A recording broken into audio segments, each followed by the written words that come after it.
One senator suspects that some government officials are involved in the smuggling of sugar.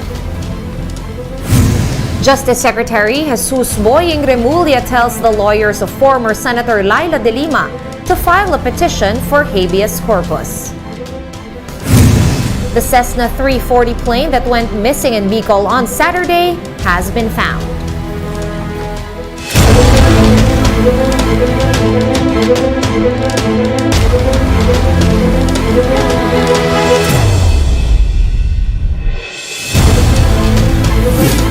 Fast, focused, and fearless. Here's a roundup of stories we're watching now. I'm Sean Yao. Senator Rhys Hontiveros claims that the government allowed smuggled sugar to enter the country. Hontiveros revealed that a shipment of 260 20-foot containers arrived at the Batangas port on February 9, earlier than its scheduled arrival date of March 1. The senator suspects that the shipment contained some of the 440,000 metric tons of sugar that the government approved for importation under Sugar Import Order Number 6.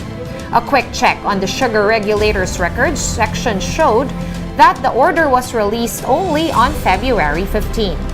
Hontiveros claimed that Executive Secretary Lucas Bersamin and several agriculture officials were involved in the matter. Sinasabi dito that the ES, allegedly more than a month ago, provided some sort of authority to import that the SRA had not.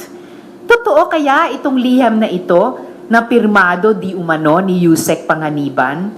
Sana ay hindi ito totoo.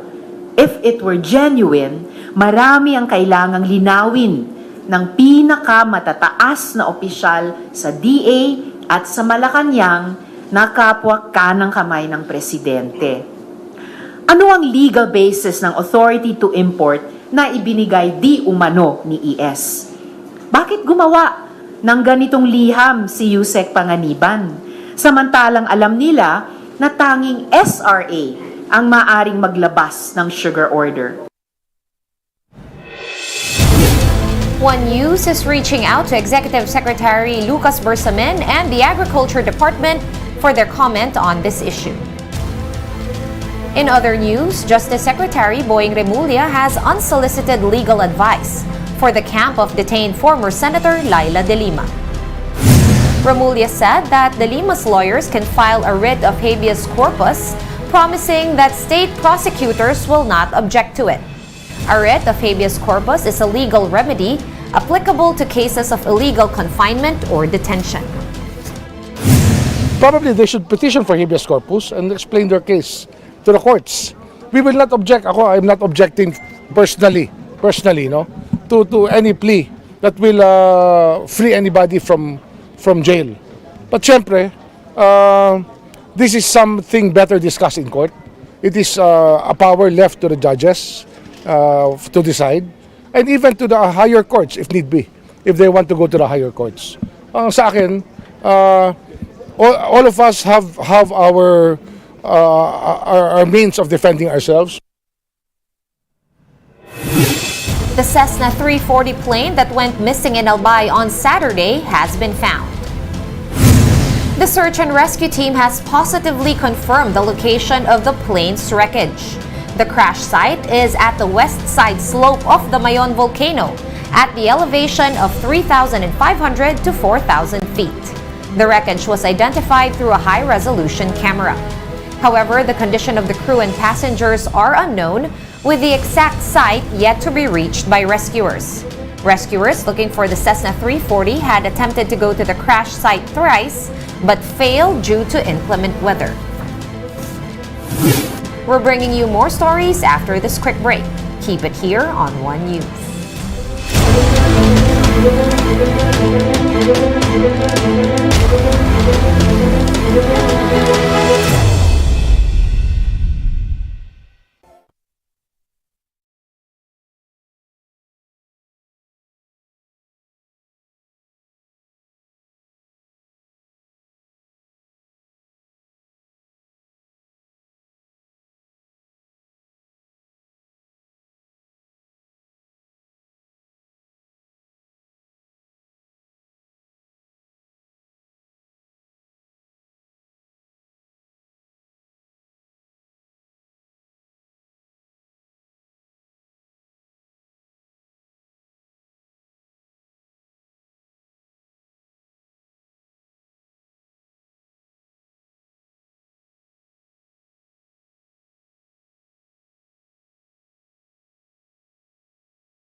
You're still watching One News Now. I'm Sean Yao. The Philippine Drug Enforcement Agency, or PDEA, confirms that there are informants who offered to conduct raids in exchange for 30% of the drugs confiscated in the operation. PDEA Director General Virgilio Lazo made this statement after one lawmaker asked about the continuous proliferation of drugs despite former President Rodrigo Duterte's bloody war on drugs.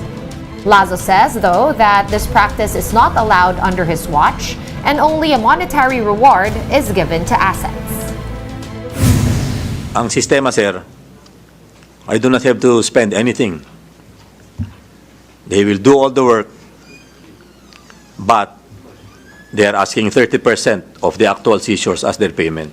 Until this moment, I tell our agents in PDEA, if there are offers for operations to be launched or initiated, we will only give them the monetary value of their actions. No, I do not allow the seizure or the payment of drugs as their as the payment for their efforts. And heads up, Netflix users, you can now enjoy binge watching for less, as the streaming platform announced a region-wide update to some of its subscription plans. Beginning February 1, users on basic plans will only have to pay 249 pesos from the previous 369 pesos for their monthly subscriptions. Meantime, those subscribed to a standard plan will have their monthly fees reduced from 459 pesos to 399 pesos. Netflix users on a mobile and premium plan, though, will see the same monthly fees at 149 pesos and 549 pesos. The adjusted prices apply to new subscribers starting today, February 21. Existing members, on the other hand, will be notified by email as the update rolls out on the next billing cycle.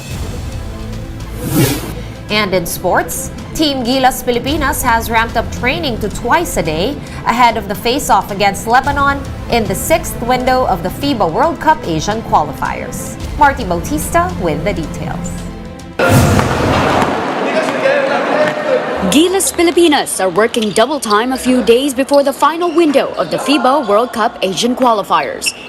Pinoy imports from the Japan B League were all present in last night's training session at the Meralco gym. Present were Ravenna brothers, Kiefer and 30, Dwight Ramos, Jordan Heading, and Bobby Ray Parks Jr., who just got back in the country last Saturday. The coaching staff says this was a perfect opportunity to see the players' connections ahead of the final window. The session began with simple group passing drills before the 5-on-5 scrimmages took place. With more players present in the training, the atmosphere at the gym was intense and competitive. Until now, coaches are yet to announce the final 12-man lineup who will play against Lebanon on Friday. Head coach Chot Reyes says there are no guaranteed spots for anyone, even the veterans. We have to make a final decision on who's going to make the final 12. But like we said, we told the players, part of their commitment is to be here, to be part of the pool without any assurance about who's going to make the final 12. If they're not willing to accept that, then they have to just let us know. But lahat naman sila, they understand what it takes. PBA players, though, have added burden since they have to balance national team duties and league duties. Naturalized player Justin Brownlee is at the center of this, not having rested since the Commissioner's Cup, where Barangay Ginebra won the title in 7 games. It's going to be tough for Justin, no doubt about it. And he played really tired this last week, and now he's in the midst of 2-a-day practices coming up, and going to be playing for the country. And that's going to, he is so excited about that. I think he's going to, just really blow through any tiredness he's going to have when he plays against Lebanon and Jordan. Some members of the Gilas pool will continue training today. Trainings are now twice a day, one in the morning and one in the evening until Wednesday. Gilas faces Lebanon on February 24 before Jordan on February 27. Both games will be played at the Philippine Arena in Bulacan. For News 5, Marty Bautista, We Are One News. And for more updates, visit News 5, The Philippine Star, and Business World online. Visit our website, onenews.ph, for more in-depth analysis. You can also catch One News on Signal Play. Make a free account at www.signalplay.com and stream One News live anytime, anywhere. I am Sean Yao. We are One News. All sides, all the time.